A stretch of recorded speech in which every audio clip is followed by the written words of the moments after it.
We got a lot to talk about. It's Dukes and Bell on Sports Radio 92.9 The Game.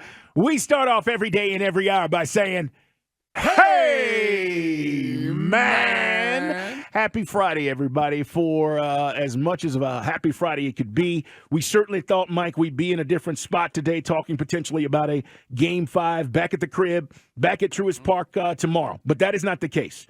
And the fact of the matter is, guys, the team failed. We did not achieve our goals, which was winning a World Series after an incredible regular season. But, Mike, as we start the show today, and it is a dark day in sports history here in Atlanta because you can't have a historic season like we had and not achieve the goal.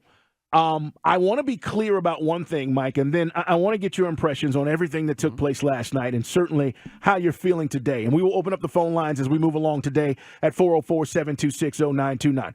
We're going to share in this, okay, together, because we did have the best team in baseball all season long, and to come up short like this, it hurts. It is painfully disappointing. That's where we're at.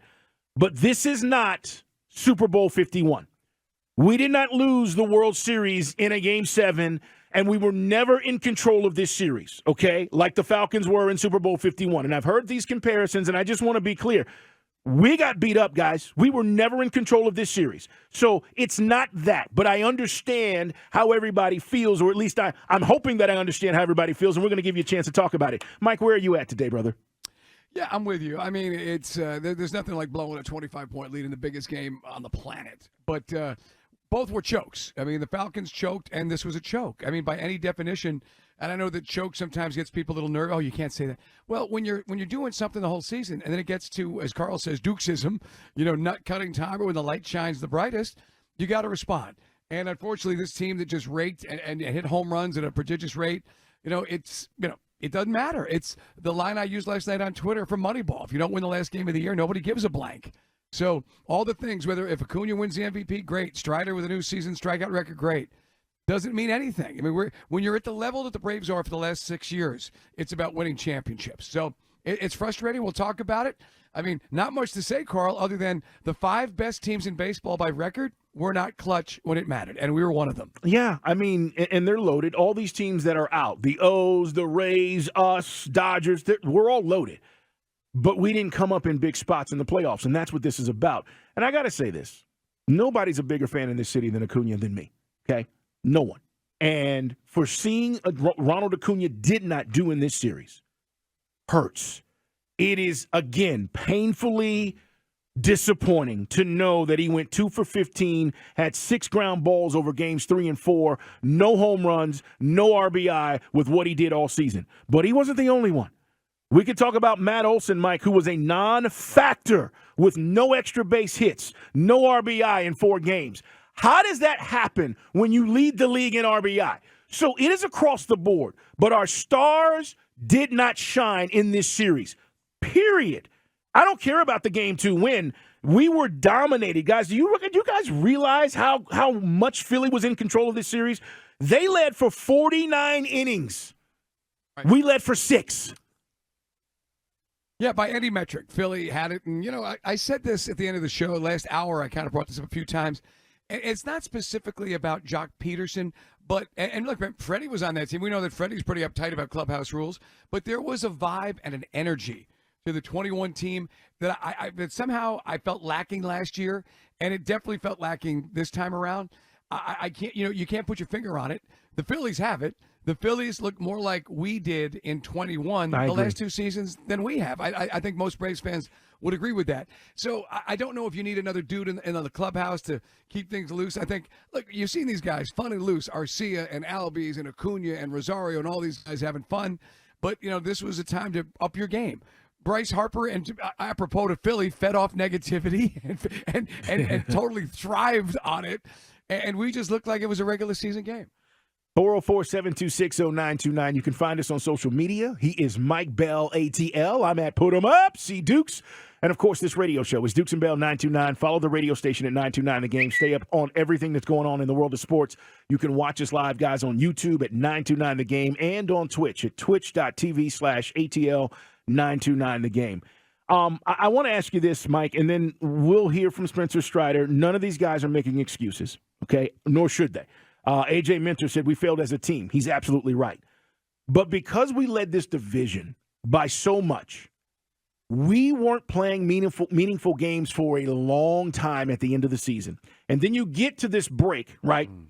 And you're trying to create this in inter-squad games, as Snicker talked about, and he felt good about it. They talked about it. Hey, we got our guys pitching and Elder, etc. But, guys, I think we weren't playing meaningful games for 3 weeks.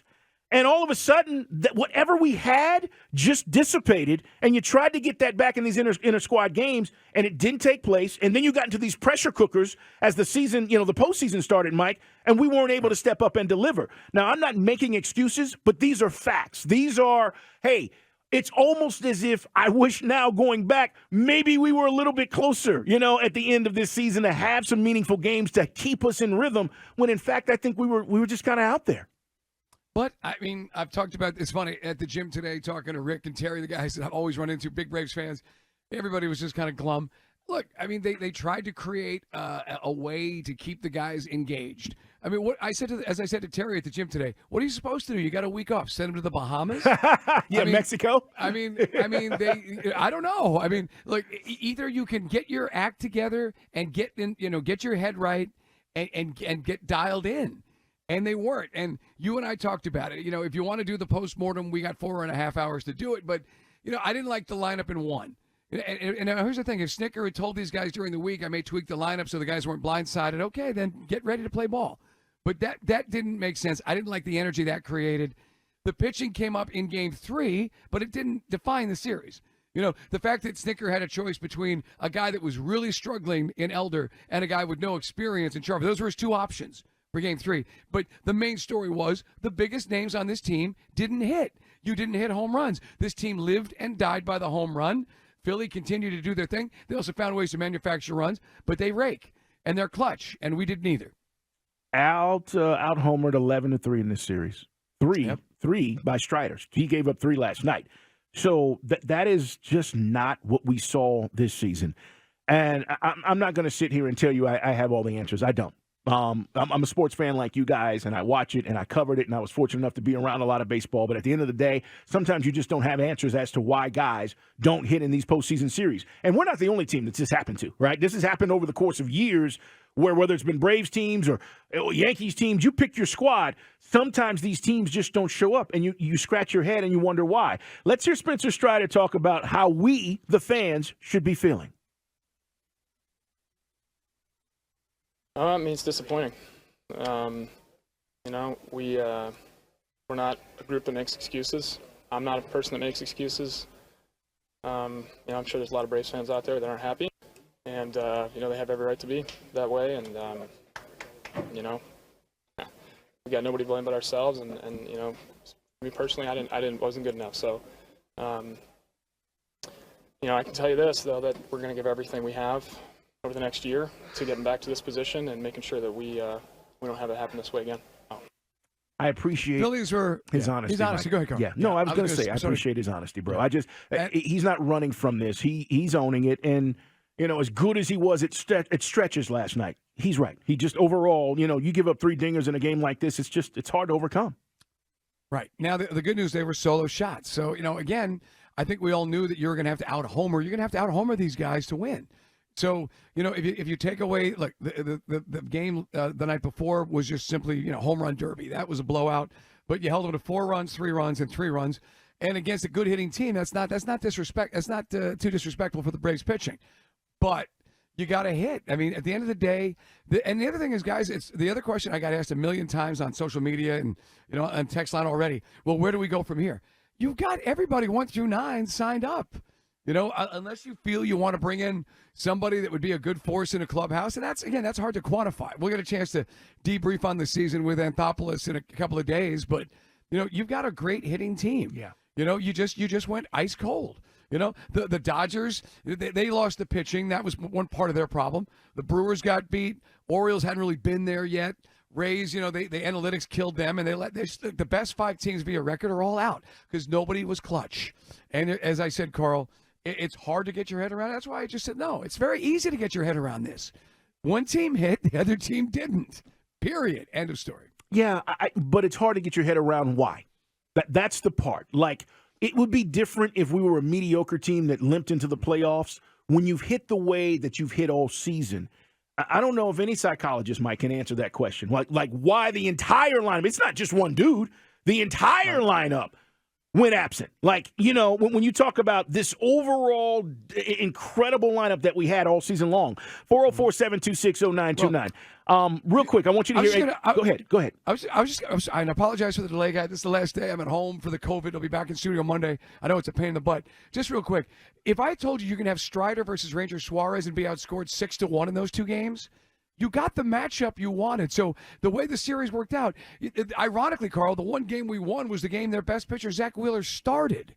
So you didn't rake against a perceived advantage to your team. So that was one thing I want to get off my chest. No, it's fair. Listen, all of this, everything that you guys are feeling, as I said, it's a dark day in Atlanta sports history.